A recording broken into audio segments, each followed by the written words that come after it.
안녕하세요. 영단기 토플 라이딩 최종훈 강사입니다. 최신 트렌드 리포트 준비해봤습니다. 이건 앞으로 계속해서 주기적으로 촬영을 해 나갈 예정이고요. 2017년 11월 그리고 12월 첫째 주까지의 최신 트렌드를 좀 분석을 해봤습니다. 물론 독립형, 통합형 둘 다고요. 그 다음에 이 트렌드 분석을 통해서 여러분들이 앞으로 어떻게 공부해 나가야 될지에 대한 어떤 방향도 제시를 해드리도록 하겠습니다. 일단 기쁜 소식인데요. 제 강의에 또 제 강좌들의 그런 어떤 문제들이 실제로 출제가 되었습니다. 그래서 11월 4일, 18일, 25일 그리고 12월 2일 날 출제가 되었어요.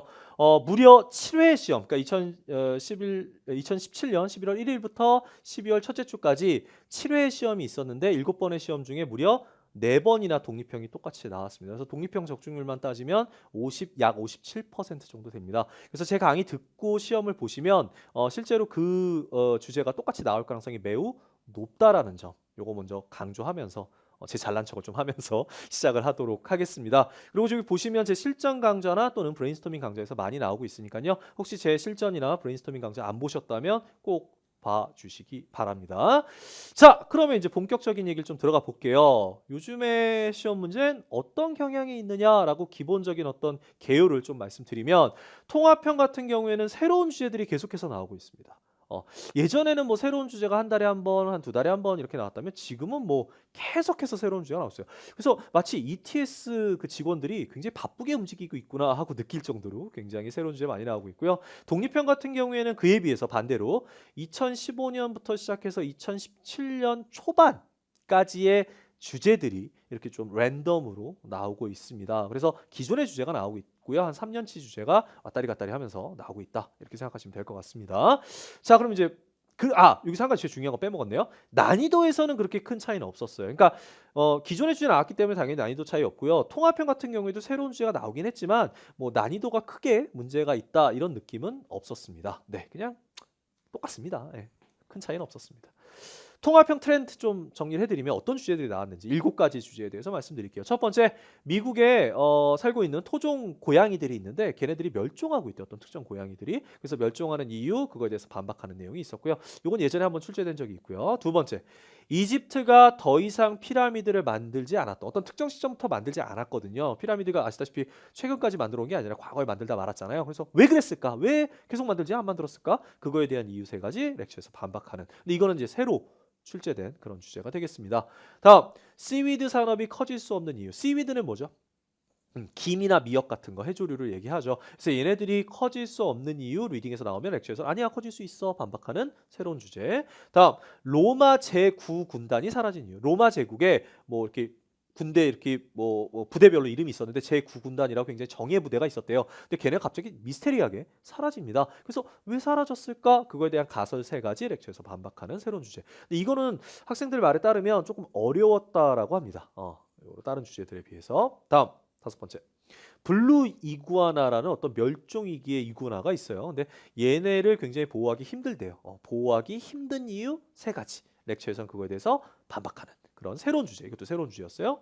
다음, 스펌 웨일이라는 어떤 고래 종류 중에 하나인데 얘가 머리가 커요. 예, 머리에 기름이 가득 차 있는데 그 기름이 왜 들어가 있을까? 오일이 왜 들어가 있을까? 그거에 대한 리딩에서 그 가설 3가지 렉처에서 반박하는 그런 새로운 주제였습니다. 이것도.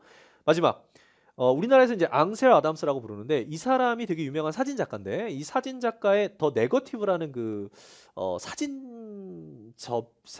뭐 이런 어떤 작품이 있는데 그 네거티브 포러스가 이 아담스가 찍은 것이 아니다 위작이다라고 하면서 리딩에서 주장을 하고 렉처에서는 아니야 진품이야라고 반박하는 그런 스타일이었습니다. 얘는 출제가 기존에 됐던 주제가 되겠습니다. 그래서 7개의 주제 중에 무려 5개의 주제가 새로운 주제였어요. 그렇기 때문에 아까 말씀드렸지만 새로운 주제가 많이 나오고 있습니다. 그래서 통합형은 앞으로 어떻게 준비하셔야 되냐면 무조건 다양한 주제를 접해보세요. 일부 몇 개 주제만 해보지 마시고 가능한 한 최대한 많은 주제들을 접함으로써 이런 식일 땐 저렇게 반박하구나 이런 것들을 준비하셔야 돼요. 왜냐하면 다시 앞으로 좀 돌아가면 주제 카테고리를 좀 분석을 해볼게요. 지금 보시면 1번하고 그 다음에 5번, 6번 같은 경우엔 동식물 관련 주제예요. 그죠? 그 다음에 2번과 4번 같은 경우엔 역사 관련 주제고요. 그 다음에 3번 같은 경우 어떤 생활 산업 관련 주제가 되겠고요. 그 다음 7번 같은 경우 예술 관련 주제가 되겠거든요. 거거든요. 그래서 보시다시피 카테고리가 굉장히 다양하게 출제가 되고 있어요. 어떤 쏠림 현상이 별로 없다라는 거죠. 그렇기 때문에 다시 넘어가서 그렇기 때문에 다양한 주제 접하셔야 된다는 거예요. 일부 주제 몇 개만 연습해 보면은 익숙해지지가 않아요. 반박하는 패턴 같은 거를 읽기가 쉽지 않거든요. 그래서 다양한 주제 접해 보시고 당연히 통합형 템플릿도 완벽하게 익히신 상태에서 시험 보는 게 좀 편하게 보실 수가 있고요. 그다음에 당연히 듣기 능력 향상이 필요한데 이제 이런 경우가 있죠. 선생님 저는 듣기가 약합니다. 근데 듣기가 하루 이틀 만에 확 늘지는 않거든요. 냉정하게 말씀드리면. 그렇기 때문에 요령이 필요한데 그게 제 기포 템플릿이라는 게 있어요. 일명 기본 반박, 포괄적 반박이라는 걸 이용해서 마치 들은 척하면서 글을 쓰는 비법이 있습니다. 그래서 그거 뭐 제 강의 들으신 분들 알 거예요. 그래서 그걸 완벽하게 아시면 설사 좀 어렵거나 완전 새로운 주제가 나온다 하더라도 이겨낼 수 있으니까요. 그런 부분에 있어서 기포 템플릿 저와 함께 공부하셨으면 좋겠습니다. 그래서 관련 강의는 이제 제 통합형 강의들 다 들어보시면 좋을 것 같아요. 70, 80 실전 통합형 강의들. 그다음 제가 가장 최근에 통합형 엑서사이즈라는 강좌를 또 찍었어요. 여기서는 통합형 연습뿐만 아니라 어떻게 하면 쉽게 패러하는지 또는 쉽게 어떤 답안을 작성하는지 그 요령까지 좀 정리를 해드립니다. 그래서 이런 강좌들을 좀 보시면 도움이 될 것 같고 특히 이 모든 강좌들은 모두 다른 주제 다뤄요. 절대 겹치는 주제가 없습니다. 그렇기 때문에 최대한 많은 강의를 들으시면 좋을 것 같습니다. 다음 독립형에 대해서 좀 얘기를 하죠. 독립형 같은 경우에는요. 어떤 주제들이 나오는지 하나씩 볼게요. 1번 고등학생 수업 방식은 강의식 선생님 위주의 아니면 토론식 학생 위주의 어떤 방식을 선택해야 되느냐 해서 비교 선택형 주제가 나왔는데 이거는 제 브레인스토밍 강좌에 있는 게 적중이 되었고요. 다음 두 번째 아이들에게 매주 용돈을 줘야 되냐라는 새로운 주제가 나왔습니다. 이건 뉴 주제예요. 예전에 이제 아이들이 돈 관리해야 되니 뭐 이런 주제는 있었는데 그거 말고 좀 새로운 스타일 용돈을 줘야 되냐 말아야 되냐 이건 찬반영인데 새로운 주제 하나 나왔고요. 세 번째, 고등학생들이 아르바이트를 해야 되냐 이런 주제도 있었습니다. 역시 찬반영이고요. 얘 같은 경우에는 굉장히 좀 오래된 고전 주제예요. 한 2008년, 9년부터 가끔씩 한 번씩 출제되는 그런 주제가 나왔고요.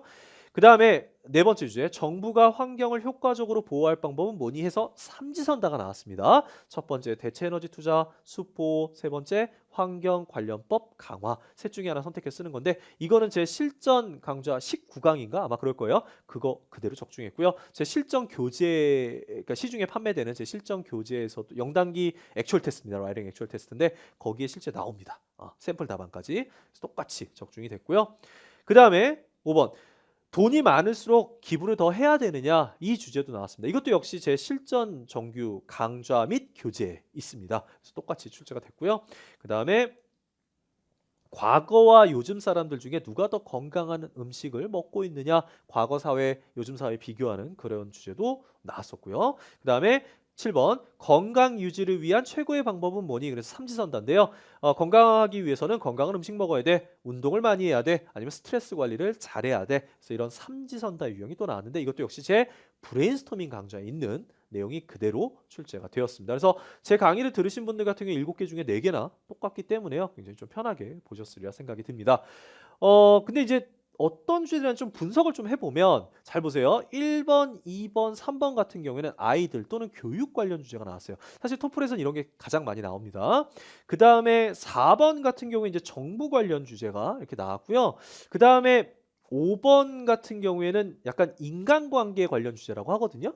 기부는 이제 누군가한테 영향을 끼치는 거니까 그런 관련 주제 하나 나왔었고 그 다음에 6번 주제는 제가 과거사회, 현대사회 비교 주제거든요. 이런 게 하나 나왔었고 그 다음에 이제 일반 생활 관련 주제 7번 건강 유지를 위해서 뭐가 좋으니 이런 주제 나왔어요. 그래서 물론 이제 독립형에서는 교육 관련 주제가 가장 많이 나옵니다. 근데 그걸 빼고는 굉장히 다양한 주제들이 또 출제가 되었고요. 또 한 가지 눈여겨봐야 되는 건 뭐냐면 삼지선다가 이렇게 보시다시피 2회 출제가 되었습니다. 그래서 3번 중에 1번 정도는 삼지선다가 나올 가능성이 좀 있다라는 점도 기억을 해주셨으면 좋겠습니다. 근데 삼지선다가 나왔을 때 쫄 필요는 없어요. 이 중에 하나 선택하고 아이디어 2개 내면 되는 거기 때문에 부담 갖지 않으셨으면 좋겠습니다.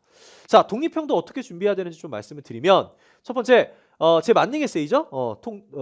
통합형 템플릿을 독립형 템플릿을 좀 빨리 습득하셔서 왜냐하면 어차피 기존의 주제 아까 뉴는 하나밖에 없었어요. 기존의 주제들이 많이 나오고 있기 때문에 그걸 바탕으로 만든 템플릿을 암기하시면 쉽게 접근할 수가 있고요. 또한 기출 주제 위주로 어차피 기출 주제가 나올 가능성이 가장 높으니까 그 위주로 브레인스토밍 연습을 하시는 게 좀 도움이 될 것 같습니다.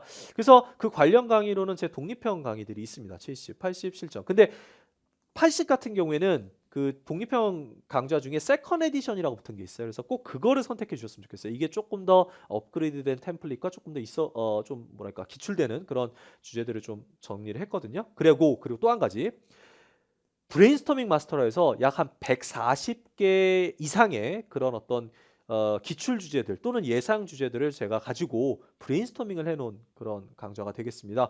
여기서도 이번에 2개나 출제가 되었거든요. 그래서 이 강좌 보시는 거 정말 필수고요. 아까 보셨지만 실전 강좌에서도 또 출제가 되었기 때문에 당연히 필수 강좌가 되겠습니다. 그래서 안 보신 제 강의를 들으시는 분들 중에 안 보신 강좌가 있다면 꼭 선택해서 시험 전에 보시기 바랍니다. 자, 마지막으로요. 이렇게 뭐 강의 듣는 것도 중요하지만 라이팅이기 때문에 첨삭받는 게 상당히 중요합니다. 여러분들이 혼자서 써보고 나서 나 잘 썼어. 혼자 만족하는 건 의미가 없죠. 객관적인 평가 받아보시는 게 굉장히 중요해요. 주관적인 스스로의 평가보다는. 그래서 온라인 첨삭 저에게 한번 꼭 받아보시고 물론 유료이긴 합니다. 하지만 그 이상의 가치가 있다는 거 잊지 마시고요. 그래서 시험 전에 꼭 활용해 보시기 바랍니다. 그리고 기타 궁금하신 점, 공부법이라든지 이런 것들 궁금하신 점 있으면 제 강의 듣던 안 듣던 상관없습니다. 영단기 토플 제 홈페이지에 오셔서 가볍게 글 남겨주시면 되겠습니다. 그럼 우리 다음 트렌드 리포트 또는 강의에서 뵙도록 하겠습니다. 자, 시험 준비 잘 하시고 좋은 결과 있기를 진심으로 바랍니다. 감사합니다.